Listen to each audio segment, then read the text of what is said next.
네, 자, 우리 누가복음 19장을 보겠습니다. 누가복음 19장 45절로 46절의 말씀 보겠습니다. 누가복음 19장 45절로 46절 합독하겠습니다. 시작. 성전에 들어가사 장사하는 자들을 내어 쫓으시며 저희에게 이르시되 기록된 바 내 집은 기도하는 집이 되리라 하였거늘 너희는 강도의 굴혀를 만들었도다 하시니라. 아멘. 자, 하나님은 거룩하신 분입니다. 자, 우리 하나님 거룩하시다 한번 합시다. 시작. 하나님은 거룩하시다. 거룩하신 하나님께서 우리에게 아들을 보내주셨어요. 하나님의 아들이 이 땅에 오셔서 하나님의 거룩하심을 나타내셨습니다. 자, 거룩이라고 하는 것은 속된 것과 구별되는 것입니다. 속된 것이라고 하는 것은 세속된 것, 세상적인 것, 정욕적인 것, 또 종교적인 것, 또 죄와 가까운 것, 이런 것들을 다 속된 것이라는 것입니다. 왕자마마 어서 오세요. 자, 하나님께서 우리는 이와 같이 아버지께서 아들을 보내주셔서 왜 거룩하게 되기를 원하셨느냐 하는 것입니다. 이스라엘 백성들은 무슨 백성이라고 그래요? 성민이라 그러죠. 그것은 거룩한 백성이라는 뜻입니다. 다시 말하면 그들은 모든 세상에 있는 사람들과 따로 이렇게 구별하셨다는 거예요. 그리고 구별되는데 어떻게 구별하시느냐? 그것은 너희들만 내 백성이라는 것입니다. 하늘에 있는 것과 땅에 있는 모든 것들은 다 하나님께서 만드셨고 우리 인류도 다 하나님께서 만드셨습니다. 그런데 왜 얼마 되지 않은 몇 백만밖에 안 되는 이 작은 무리, 이 이스라엘 백성들만 왜 이들만이 거룩하다고 하나님께서 이렇게 구별지었을까요? 그것은 하나님이 그들을 쓰시기 위해서 따로 이렇게 선택해 놓으신 백성들이에요. 그래서 거룩하게 구별된 이 백성들만 하나님의 성민이라고 하는 것입니다. 마찬가지로 하나님께서 거룩하시다 하는 것은 더러운 것과 죄악된 것을 완전히 배제하고 깨끗한 것, 하나님의 성품에 합한 것, 하나님께 속한 것, 이것들만이 거룩하다 하는 것입니다. 자, 그러면 하나님 아버지께서 아들을 보내주셔서 아들을 통해서 세상에 본래는 거룩함이 없어요. 깨끗한 것이 없단 말이에요. 하나님의 성품 같은 것이 없단 말이에요. 다 죄야. 다 속된 것이고, 다 세상적이고, 정욕적이고, 마귀적이고, 왜 마귀가 지배하는 곳이니까. 그런데 이곳에다가 하나님의 아들을 보내주셔서 하나님의 아들을 통해서 하나님의 거룩하심을 나타내 보여주시기 원하신 겁니다. 오늘 이 자리에서 하나님의 아들이 오셔서 다른 책에 보면은 좀 길게 나와 있어요. 여러 가지 내용들이 많이 나와 있지만은 그러나 여기는 아주 그냥 그렇다 그것만 딱 해놨어요. 뭐라고 말씀하셨어요? 자, 성전에서 장사하는 자들을 쫓아내시고 그리고 저희에게 말씀하시되 기록된 바 내 집은 기도하는 집이 되리라 하였거늘 너희는 강도의 소굴을 만들었도다. 이렇게 말씀하시고 끝. 전부 다예요. 아주 짧게 말씀하셨는데 여기는 다 함축된 내용이 있습니다. 자, 여기서 그러면 이날은 무슨 날이냐? 수전절이라 그럽니다. 그러면 수전절이라고 하는 것은 하나님께서 모세로 말씀하신 그 계명 가운데 있느냐? 없어요. 그럼 뭐 없는데 그게 무슨 절기입니까? 특별하게 거기에서 무슨 제사하고 그런 절기는 아니에요. 그러면 수전절이 뭐냐? 언제 이것이 생겼느냐? 왜 갑자기 수전절이 생겼느냐? 자, 성경에 불임절이란 말도 있습니다. 이 불임절은 역시 모세가 명한 그 명령 안에 들어있지 않습니다. 이스라엘 백성들의 역사가 진행되는 과정에서 그런 불임절이 생기게 되었고, 수전절 또한 마찬가지입니다. 그런데 주님은 이 수전절에 와서 성전을 정하는 일을 했단 말이에요. 이 수전절이 그러면 뭐냐는 것입니다. 이것은 여러분 알렉산더 대왕 들어봤죠? 이 알렉산더 대왕이 그리스의 장군으로서 헬라 문화를 온 세상에 전파하기 위해서, 헬라 문화 뭐냐? 헬라 철학도 있지만은 헬라의 그 그리스 신화, 그것도 그리스 종교도 전파하는 겁니다. 그래서 정복하는 곳마다 헬라의 언어와 문화와 종교와 신화를 다 전파하는 것입니다. 그래서 알렉산더가 지금 이 유대인들, 이스라엘 백성들의 이스라엘 땅을 정복해서, 자, 뭘 했느냐? 정복했으면 다른 어떤 나라들하고 똑같아. 예루살렘을 정복하고, 그리고 이스라엘 백성들을 죽이기도 하고 추방하기도 하고, 그리고 그 성전에다가 또 뭐 했느냐? 그 하나님을 섬기는 그 성전에다가 제우스 신상을 세워놓고 돼지 피 가지고 제사하고. 그러면 돼요, 안 돼요? 당연히 안 되죠. 이들은 이방인입니다. 이분은 하나님 모르는 사람들이에요. 그러니까 거기다가 하나님을 섬기는 그 성전에다가 이스라엘 백성들이 패하니까, 그럼 왜 패했겠어요? 하나님을 제대로 섬기지 않고 하나님 보시기에 악을 행하니까, 그래 마음대로 한번 해봐라.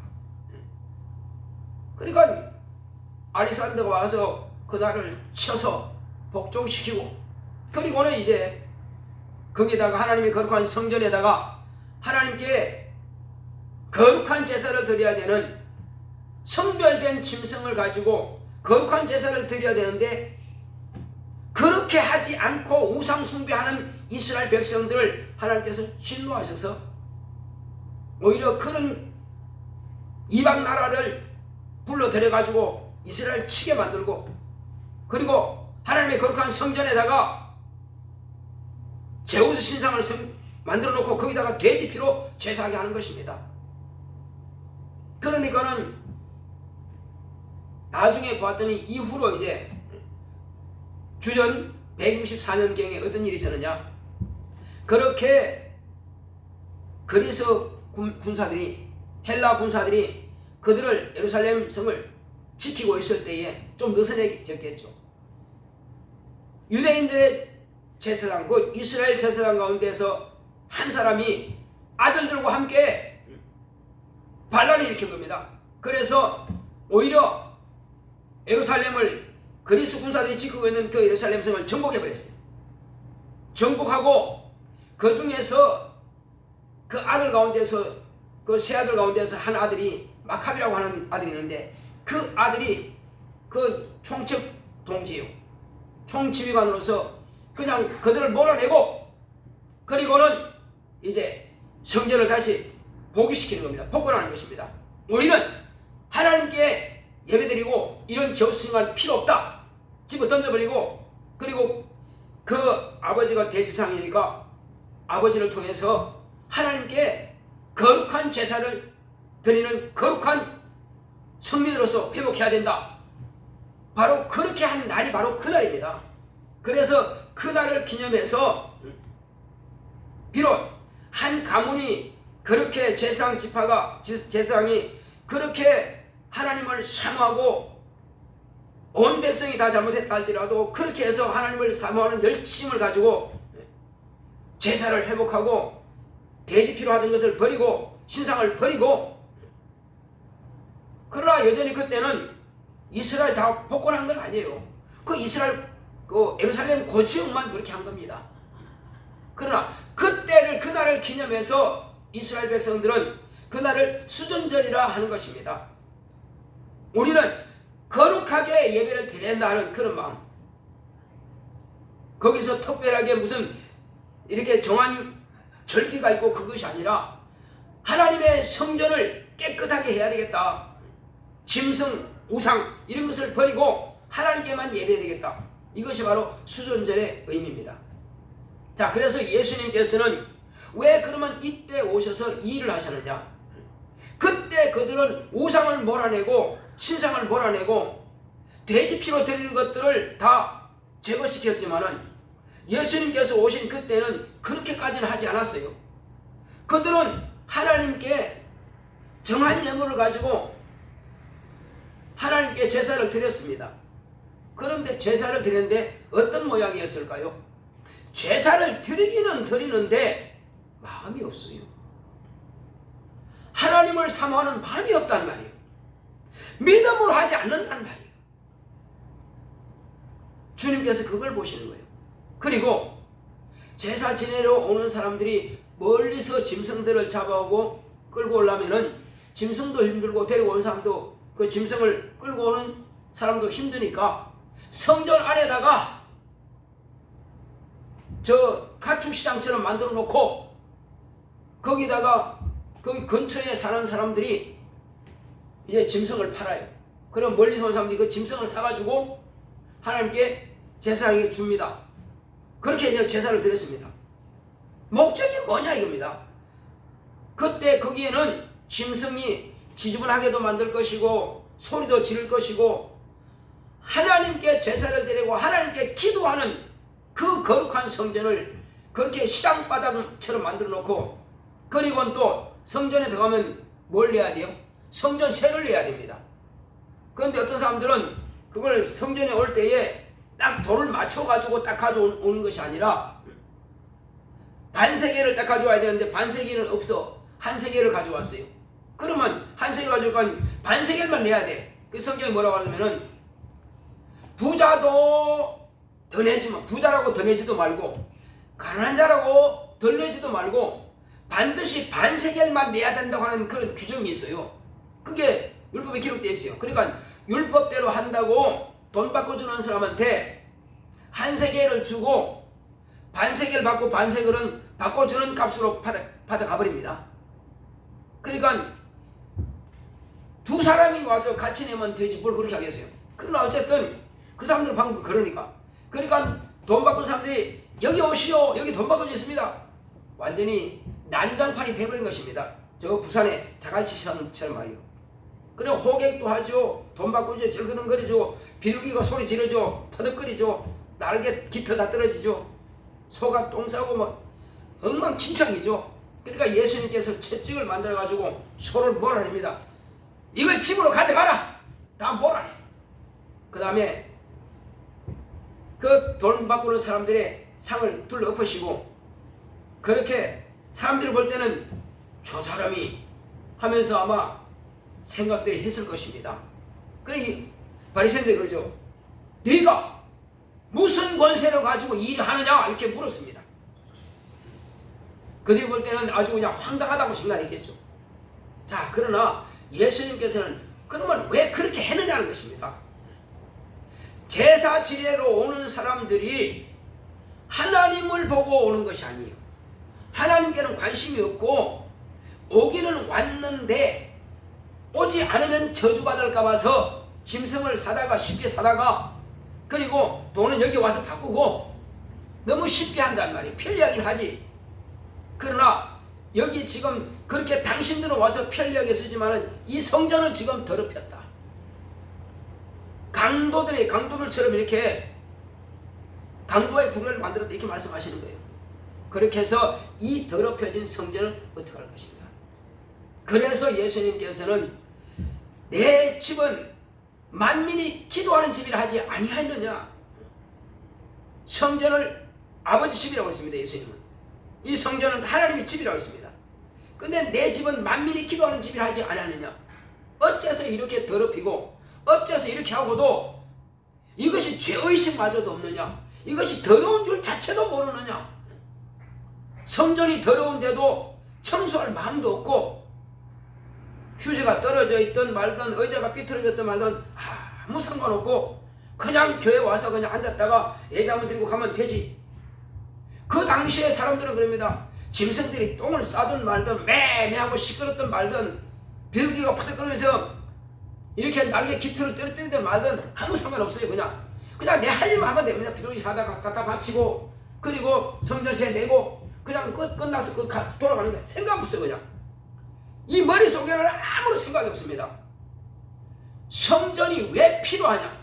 제사가 왜 필요하냐?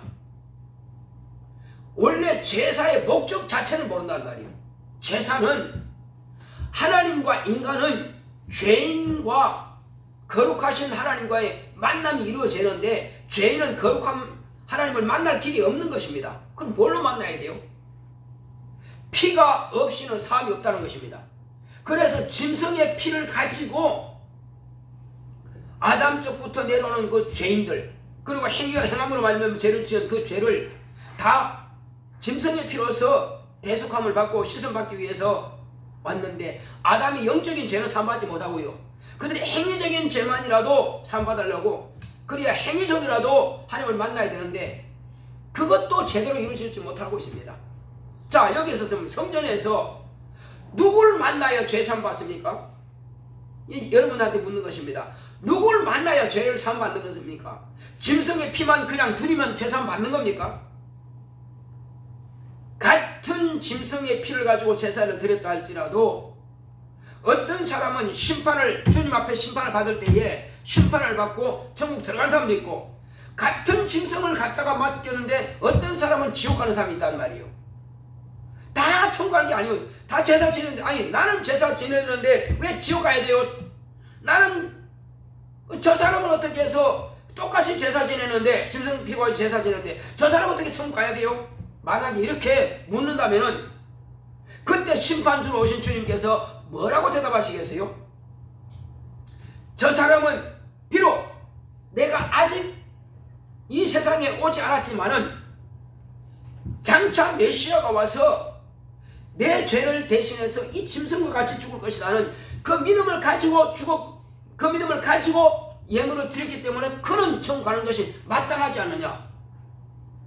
이것이 믿음인 것입니다.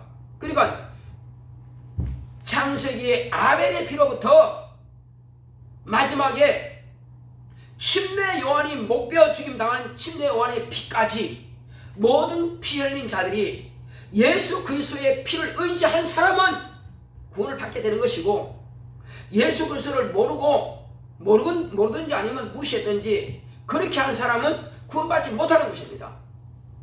같은 제사를 지냈다 할지라도 거기에 누가 있느냐? 장차 그리스도가 와서 이 짐승처럼 내 죄를 위해서 피 흘릴 것이냐? 그러면 그 믿음을 가지고 있는 사람은 구원받는단 말이에요. 그러니까 이스라엘 백성들에도 많이 구원받는 건 아니에요. 그 믿음 가지고 자기가 양을 잡아서 제사에 갖다 주면은 세상들이 그것을 잡아서 하는데 그 믿음을 가지고 짐승을 드리느냐 하지 않느냐에 따라서 차이는 나는 것입니다. 모든 백성들이 다 짐승을 가지고 간다고 할지라도 구원 받는 자가 있고 주님의 심판대 앞에서 딱 보니까 너는 그 마음이 없네, 너는 그 믿음이 없네, 너는 왼쪽으로 너는 비록 내가 피 흘리지 않았을지라도 이 짐승이 피 흘림을 통해서 아벨을 대신해서 사냥이 피 흘린 것처럼 이스라엘 백성들이 애굽에서 나올 때에 그 1년 된 그 순양이 죽어서 장자에 멸하는 것을 막아준 것처럼 바로 그와 같이 침례 요한이 보라 하나님 앞에 있는 어린 양에서 바로 그거거든요. 하나님의 어린 양을 피 흘린 것은 장차 예수님께서 피를 흘리실 것을 갖다가 미리 예표로 보여줬으면 그걸 무시했단 말이에요. 관심 없었어요. 그러면 그 사람 지옥 가는 것입니다. 그래서 이 성전은 왜 있느냐? 이 성전은 짐승의 피지만은 이 짐승의 피를 가지고라도 죄인인 인간과 하나님과의 거룩한 만남이 이루어지기 위해서 짐승의 피를 가지고 육체라도 거룩하게 만들어서 거룩하신 하나님이 만나주시려고. 그러나 이것마저도 없다면은 어떻게 되겠느냐 이거죠. 그래서 이건 다 가져가고 여기서는 하나님 나는 죄인입니다. 비록 짐승의 피를 흘리지 못했다 할지라도 하나님 나는 죄인입니다. 통회하고 자복하는 그 사람이 필요한데 없단 말이에요. 그래서 주님께서는 이 성전에서 뭘 하느냐, 이제는 이 성전이 만약에 이렇게 된다면 이건 필요 없는 것이다. 여기서 피를 흘려도 하나님과는 상관없는 피를 흘리는 것이고 짐승만 죽어나갈 뿐이지 하나님의 성전만 경홀히 여길 뿐이다. 하나님의 이름만 경홀히 여길 뿐이다. 차라리 이 성전을 헐어버려라. 이 성전을 헐게 되면 비로소 내가 사흘 만에 일으킬 것이다. 이제는 짐승의 피로 만나는 것이 아니라 육체만 만나는 것이 아니라 비로소 그 중심이 신령한 만남이 이루어질 것이다. 이건 신령한 만남은요 영적인 것입니다. 영적 예배가 이루어져야 되는 것입니다.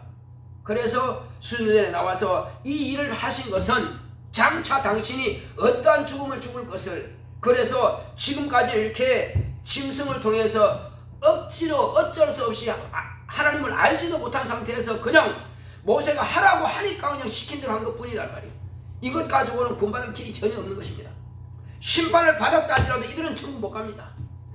그래서 예수님께서 오셔서 이제는 육체가 아닌 짐승이 아닌 이 성전을 헐어버리고 내가 죽은 지 사흘 만에 일어나서 이제 내가 너희들의 죄를 담당하고 너희들은 내 안에서, 내가 거룩한 성전이니 내 안에 들어와서 하나님과 너희 죄인들이 내게 나와서 죄사함 받고 의롭다 하심을 받고 거룩한 하나님의 자녀가 되어서 거룩한 만남을 이루자.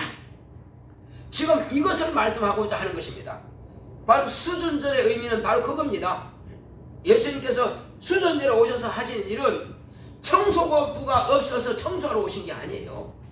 이것은 완전히 처음부터 끝까지 싹 바꾸는 것입니다. 성전 자체를 그냥 없애버리고 예수님 당신 자신이 성전이 되는 거예요. 이제 그리고 눈에 보이는 성전이 아닌 보이지 않는 성전, 우리 영혼이 성전입니다. 우리 영혼을 담고 있는 육체도 또한 거룩하다고 인정을 받는 것입니다. 그러나 육체는 항상 죄가 떠나지 않습니다. 더러운 것이 떠나지 않아요.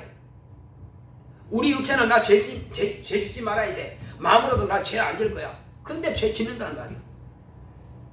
육체는 그래서 거룩할 수가 없습니다. 거룩하려고 노력은 하지만 거룩할 수 없는 것이 육체입니다. 그래서 세상이라고 하는 것입니다. 육체는 세상에 속해 있지만은 세상에 속해 있는 그 기간 동안이라도 우리가 하나님을 만나야 되는 것입니다. 내 영혼이 세상에 속한 육체를 할지라도 이 육체, 이 더러운 육체를 사용해서라도 우리는 하나님의 거룩한 자녀로 거듭나야 되는 것입니다. 이때 회개가 이루어져야 되는 것입니다. 이때 하나님을 만나야만 되는 것입니다. 그래서 우리는 이제 주님이 하신 그 말씀을 분명하게 알아야 됩니다. 이제부터는 너희들은 나와 영원한 관계를 맺자. 영원한 관계. 본래는 우리 조상 아담에게 하나님께서 영원한 관계를 맺고자 말씀하셨지만은 그것을 그냥 무엇으로? 불순종으로 끝내버렸습니다. 그러나 마지막으로 오신 예수님께서 순종하여 당신의 목숨을 내놓으심으로 저와 여러분들에게 비로소 영원한 관계를 맺게 하신 겁니다. 영원한 만남, 영원한 교제, 영원한 생명을 하나님의 아들이 오셔서 우리에게 주시고자 하신 겁니다. 그래서 우리는 지금 예수 그리스도 안에 들어와 있는 것입니다. 수준절의 의미는 이와 같이 큰 역사가 있는 것입니다. 이제 하나님 은혜 가운데에서 우리는 예수 안에 들어와서 예수의 이름과 예수의 생명과 예수의 말씀으로 하나님 아버지께서 우리에게 하시는 말씀을 우리가 받는 것이고, 아버지께서 아들을 보내셨다고 하는 것은 그것이 아버지의 말씀이에요. 한번 해보겠습니다. 예수께서 내 안에 오신 것은 아버지께서 나에게 말씀을 주신 것이다. 예. 누가 귀로만 들려준다고 해서 말씀을 주신 것이 아니라 하나님 아버지는 보이지 않습니다. 우리는 예수님께서 직접 내 안에 오심으로써 아버지께서 나와 영원한 관계를 맺은 것입니다. 내가 이제 그분이 예수님께서 이렇게 하라면 예, 그렇게 하겠습니다. 교회 가서 예배를 드려라. 예. 내 이름으로 기도하라. 예. 내 이름으로 회개하라. 예. 그러면 되는 거예요. 그러면 그것이 다 아버지의 말씀이에요. 아버지께서 자녀된 내가 그렇게 하기를 원하시는 것을 예수님께서 이미 다 말씀해 놓으세요. 이건 아버지 말씀이에요. 그러니까 오늘 우리가 듣는 것은 아버지께서 우리에게 주신 말씀이요, 이것이 예수님께서 우리에게 당부하신 내용입니다. 그래서 우리는 예수 안에 들어와서 비로소 아버지와의 영원한 관계가 딱 맺어진 겁니다.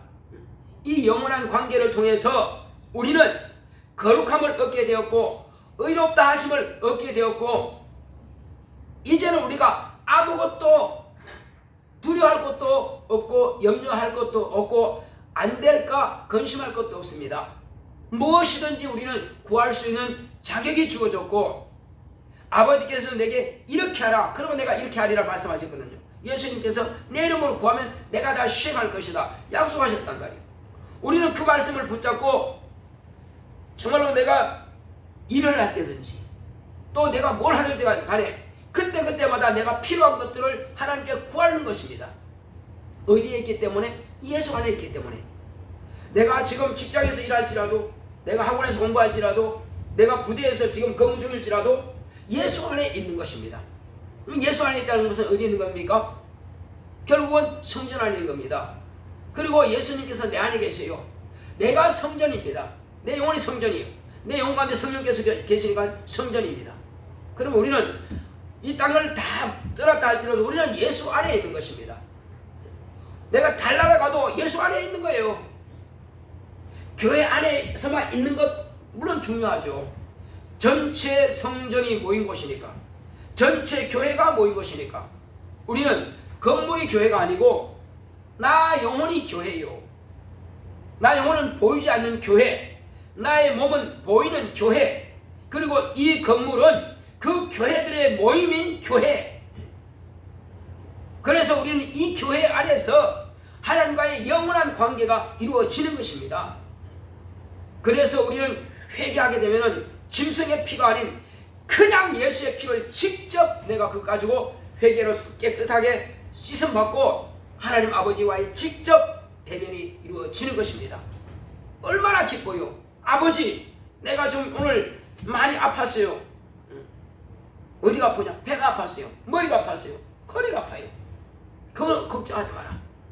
내 아들을 너에게 위해서, 너를 위해서 채찍에 맡겼으니 내 아들이 이미 너를 위해서 받았다. 그러면 너는 그거 의지만 해라. 아멘. 그리고 예수님께서 병든 사람에게 손을 얹은 즉 나으리라. 어디가 아프냐? 예, 어디든지 머리야. 왜? 여긴 중앙청이니까. 여기는 모든 것들이 다 준비되어 있는 곳이니까. 귀신도 여기 손 얹으면 다 나가요. 귀신이 여기 아프게 한다고 해서 여기 있는 게 아니오. 머리 얹으면은 다 나갑니다. 신경계통이 있으니까. 그래서 병든 사람이 손 얹으면 머리 얹어요. 그리고 예수 이름으로 명하노니 더러운 귀신아, 내 육체 가운데 서리 아프게 하는 귀신아 나가라. 배 아프게 하는 귀신아 나가라. 또 공부할 때 졸리게 만들고 피곤하고 지치게 만드는 귀신아 떠나가라. 명령은 다 나가게 되어 있습니다. 왜? 주님의 명령이고 주님께서 말씀하신 그대로니까. 우리는 성경에 기록된 말씀을 그대로 하면은 그대로 된다는 것을 믿어요? 안 믿어요? 믿죠.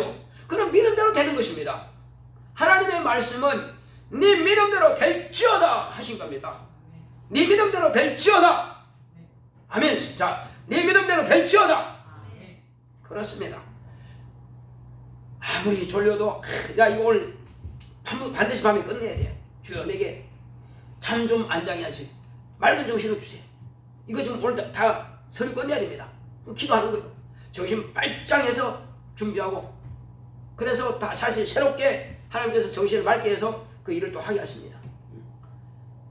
예수님께서 겟세마네 동산에서 지치고 지쳤을 때에 이제는 정말 피곤하죠. 그렇지만은 지금 이 시간 이후에는 죽으러 가는 것입니다. 잡혀 죽으러 갑니다.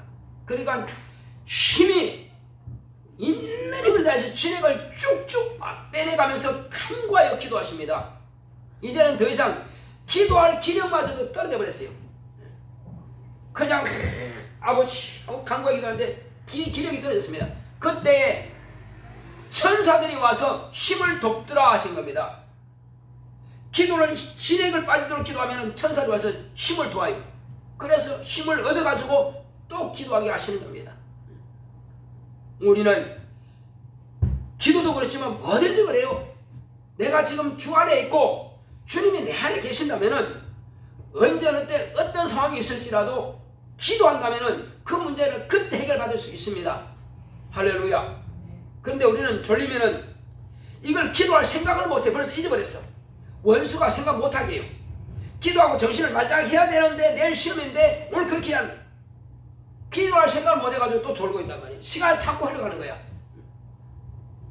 아마 저도 마찬가지고 여러분도 마찬가지입니다. 그럼 우리는 그때마다 반짝하는 생각이 있으니까 기도하면 되지.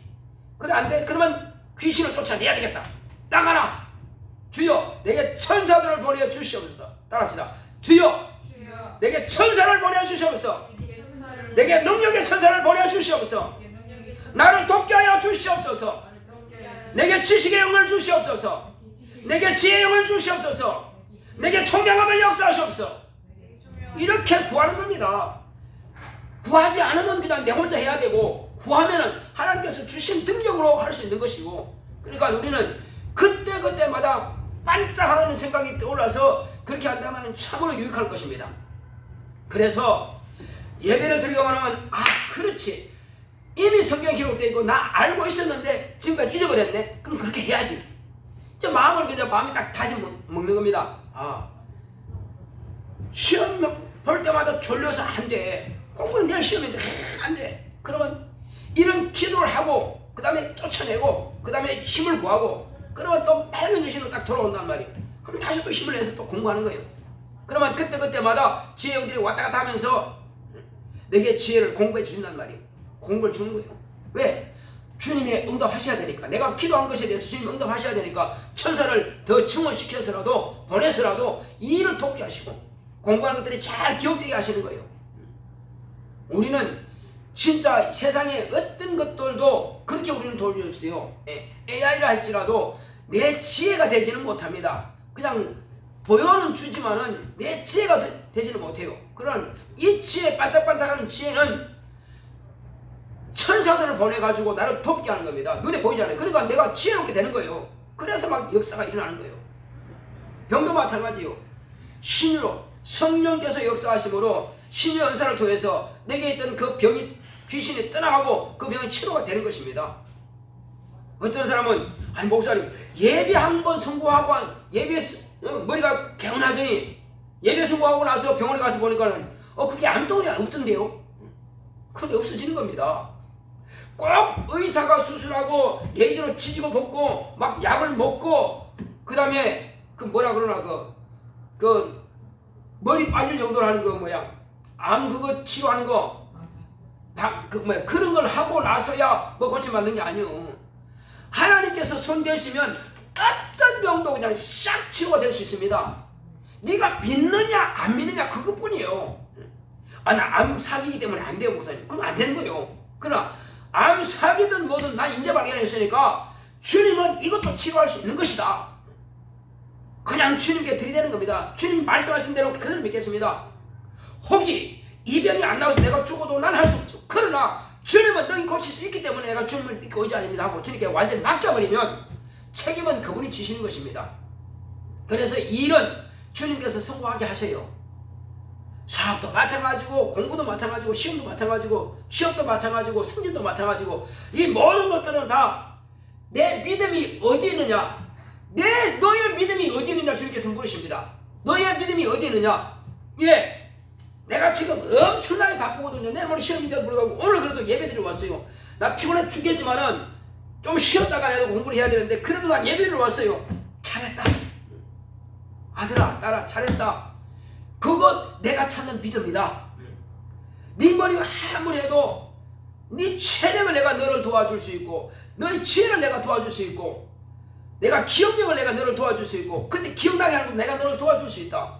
그래서 네가 예배 드리냐? 내가 너를 직접 도와주겠다. 사람들은 다 예배보다는 공부해야 쉬야지. 예배보다는 좀 쉬야지. 그러나 너는 오히려 옳은 길을 택했다는 것입니다. 자, 마르다와 마리아가 차이가 뭐냐? 나사로의 집에 예수님께서 가셨는데 예수님께서는 그 집에 왜 갔겠어요? 예수님께서는 생명에 대해서 말씀을 가르치고자 그 집에 가신 거예요. 가셨는데 하늘에 대해서 말씀을 가르치기 위해서 가셨는데 막상 그 언니는 예수님이 오셨으니까 뭔가 부지런히 맛있게 해가지고 예수님 대접하려고 하고 그러나 마리아는 뭐합니까? 마리아는 예수님 오셨으니까 이제 독점하잖아요. 제사들 없잖아요. 우와 지금이야 하고 예수님께서 말씀하시면 그 턱 밑에 딱 맞아가지고 아멘 아멘 이러고 있단 말이에요. 그러니까 너무 행복한 거야. 혼자 막 예수님 말씀이 다 들었으니까 너무 기쁜 거야. 그러니까 마르다가 부엌에서 보니까 주여 왜 내 혼자 지금 이렇게 부엌에서 일하게 하십니까? 마리아도 예 보내가지고 같이 좀 일하게 하소서 하니까 마르다야 혹 한 가지만 하든지 그냥 있는 걸로 가져오든지 오히려 마리아는 더 좋은 것을 선택했느니라. 예수님이 밥 먹을 데 없어서 그대로 밥 먹으러 간 건 아니거든요. 신방 가신 거지. 그 집에 가서 하나님의 말씀을 들려주려고 가신 겁니다. 대부분 목사들이 이제 신방 가거든요. 이 신방 가게 되면은 그 집에서는 막 부지런히 챙기고 아니 구역 예배를 드린다든지 아니면 신방 가서 예배를 드리면은 막상 주인은 들어야 되는데 주인은 지금 부엌에서 일한다고 바빠. 왜? 목사님 모시고 전도사 모시니까 그거 챙겨가 갖다 주느라고 바빠 지금. 근데 말씀을 하나 들을 길이 없는 겁니다. 그러나 저는 아예 그냥 신방 가야지 이렇게 말씀드렸어요. 목사가 신방 갈 때는 전사가 신방 갈 때는 딱 사과 한 개만 가져와라. 그리고 8명이면 8쪽 내가지고 각각 한 개에서 나눠 먹으면 된다. 뭘 챙기려고 하지 마라. 그거 하느라고 하나님 말씀 못 듣는다. 내가 그 집에 가는 것은 밥 먹을 데 없어서 밥 얻어 먹으러 오는 게 아니라는 말이에요. 그러니까 아무리 진수성찬 차려봐야 그 내 마음에 드는 게 없단 말이에요. 난 밥 먹으러 간 목적이 아니기 때문에. 그래서 그 사람이 그 집 주인이 와서 말씀을 잘 듣는 게 그게 나를 돕는 것이고 내가 신방의 목적을 이루는 것이지 그거 안 하고 열심히 잘 챙겨가지고 먹이는데 자기는 들은 게 없어. 그럼 내가 왜 갔는데? 내가 간 목적이 없잖아요. 예수님은 그걸 말씀하신 거예요. 마르다는 지금 물론 예수님이 오셨으니까 손님이니까 극진한 대접하는 것도 맞겠지만 그러나 주님은 그게 목적이 아니라는 말이에요. 심지어는 있습니다. 당신의 모친과 당신들의 동생들이 밖에 섰나이다 하니까 주님께서 뭐라 했습니까? 아니 왕자마마 누가 내 모친이며 누가 내 형제요 자매냐? 여기서 앉아서 지금 하나님의 말씀을 듣는 자들이 내 모친이요 형제와 자매니라 이렇게 말씀하신 거예요. 하나님 말씀을 무시하고 듣지 않은 사람들은 나를 낳았다 할지라도 내 피를 나눌 형제라 할지라도 그들은 내 형제가 아니고 자매가 아니고 모친이 아니라는 겁니다. 왜? 하늘나라에서는 상관이 없다는 것입니다. 하늘나라 가지도 못할 뿐더러. 그러니까 예수님을 인정하고 그 말씀을 귀하게 여기는 자가 모친이요 형제요 자매가 된다는 것입니다. 우리는 예수님과 영원한 관계를 맺으려면은 하나님께서 기대하시는 게 뭐냐? 아무리 피곤할지라도 일단은 교회 와서 예배부터 성공하자. 그러면 그 이후로 내가 최선을 다한다면 하나님께서 확실하게 나의 지위를 높여줄 것입니다. 세상 사람들은 이해 못합니다. 한 만큼 나오지 하겠지만 아니다. 나는 내 실력은 이것밖에 안 되지만 하나님께서 채워주시면 이 정도로 올라갈 수 있다. 이거는 하나님의 방법이다. 그거는 사람이 알 수가 없고 사람이 계획할 수도 없고 사람이 기억할 수도 없고 사람이 그 능력을 따라잡을 수도 없다. 하나님께서 주시는 것만이 하나님께서 주시는 자만이 그것을 받을 수 있다는 것입니다. 그래서 우리는 가장 귀한 것, 최상의 것을 이 시간 우리가 택한 것입니다. 할렐루야. 그래서 예배는 내가 할 수 있는 모든 것 가운데서 최상의 방법을 택한 것입니다. 오늘 이 시간 우리 기도할 때 주여 내가 이 시간 가운데서 나에게 최상의 방법을 내가 택했사오니 하나님께서 내게도 최상의 것을 주시옵소서. 내가 가장 아쉬워하고 부족해하는 것 주여 채워주시옵소서. 다 같이 기도하겠습니다. 고맙고 감사하신 아버지 하나님 감사드립니다. 하나님 아버지께서 함께